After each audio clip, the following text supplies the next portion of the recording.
பின் அவன் தனியாக கிளம்பி குளோபல் மோட்டார்ஸுக்கு வர அவசரத்தில் அவர் எந்த காரை புக் பண்ணி இருக்கிறார் என்று கேட்க மறந்துவிட்டான்.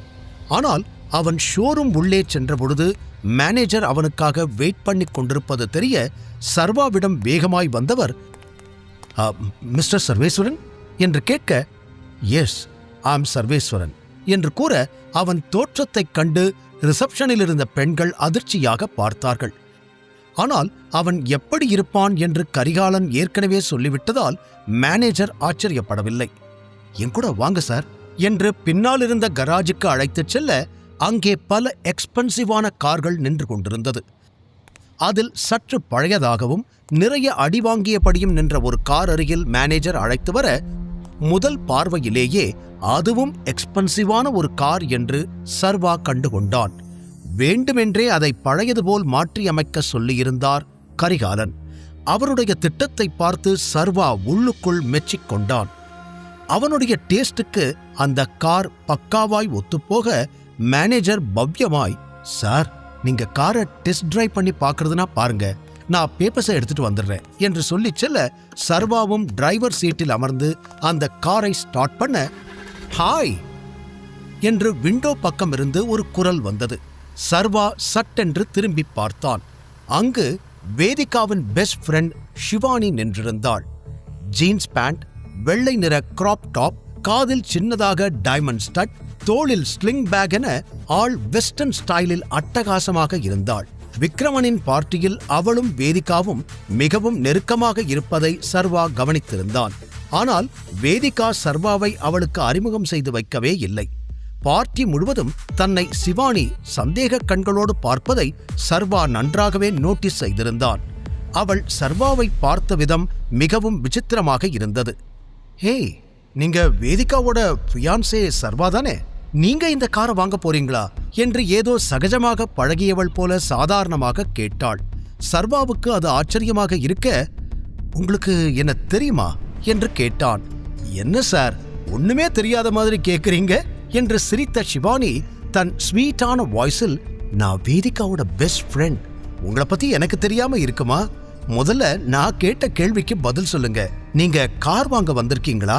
என்னால நம்பவே முடியலையே.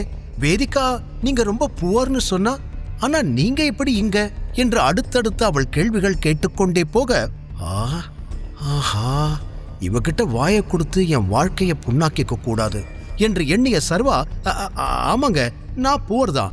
இது என்னோட கார் இல்ல, என் பாஸோடது. அவர் புக் பண்ணதை எடுத்துட்டு போகத்தான் நான் வந்திருக்கேன் என்று கூறினான். நிஜமாவா சொல்றீங்க என்று ஷிவானி நம்பாமல் கேட்க, என்ன பார்த்தா பொய் சொல்ற மாதிரி இருக்கா என்று பதிலுக்கு சர்வா கேட்டான். அப்படி இல்ல, சரி நம்ம ஒண்ணு பண்ணலாம், நான் இப்பவே வேதிகாவுக்கு போன் பண்ணி இங்க வர சொல்றேன் என்று போனை எடுக்க போக சட்டென அவளை தடுத்த சர்வா, என்ன பண்றீங்க நீங்க? அதான் சொல்றேன்ல, இது என் பாஸ் கார்னு, அதை எதுக்கு வேதிகா பார்க்கணும்?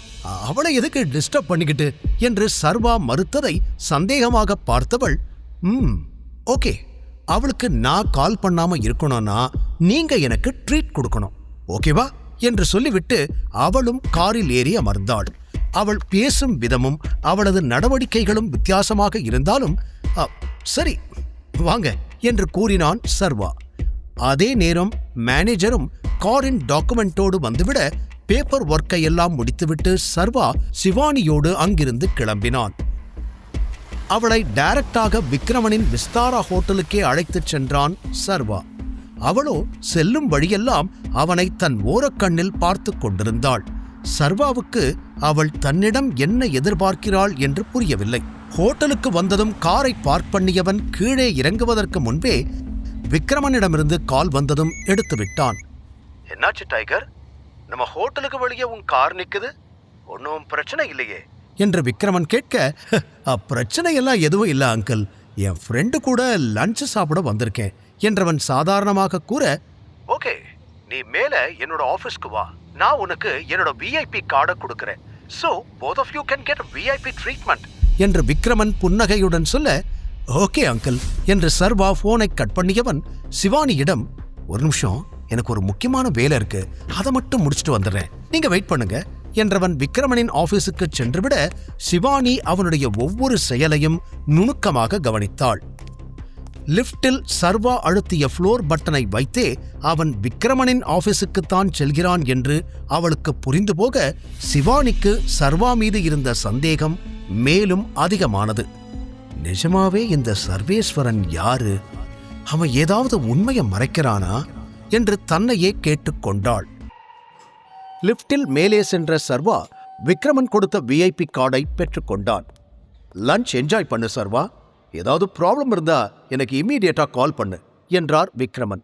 ஷோர் அங்கிள், தேங்க்யூ என்று வெளியே வந்த சர்வா கீழே இருந்த சிவானியிடம் வந்து போலாமா என்று கேட்டான்.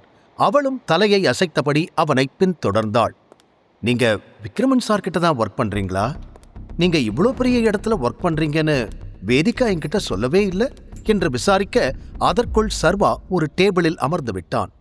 முதல்ல ஏதாவது ஆர்டர் பண்ணலாம், எனக்கு ரொம்ப பசிக்குது என்றவன் அவளுடைய கேள்வியை மொத்தமாக அவாய்ட் பண்ணி இருக்க, என்கிட்ட இருந்து எதையாவது மறைக்கிறீங்களா, இல்ல நான் ஏதாவது தெரிஞ்சுக்க கூடாதுன்னு நினைக்கிறீங்களா என்று சிவானி நேரடியாக கேட்க, நான் என்ன மறைக்க போறேன், அதுவும் நீ எனக்கு ஒரு கம்ப்ளீட் ஸ்ட்ரேஞ்சர், உன்கிட்ட எனக்கு மறைக்கிறதுக்கு ஒன்றும் இல்லை, அதே சமயம் ஷேர் பண்ணிக்கிறதுக்கும் ஒன்றும் இல்லை.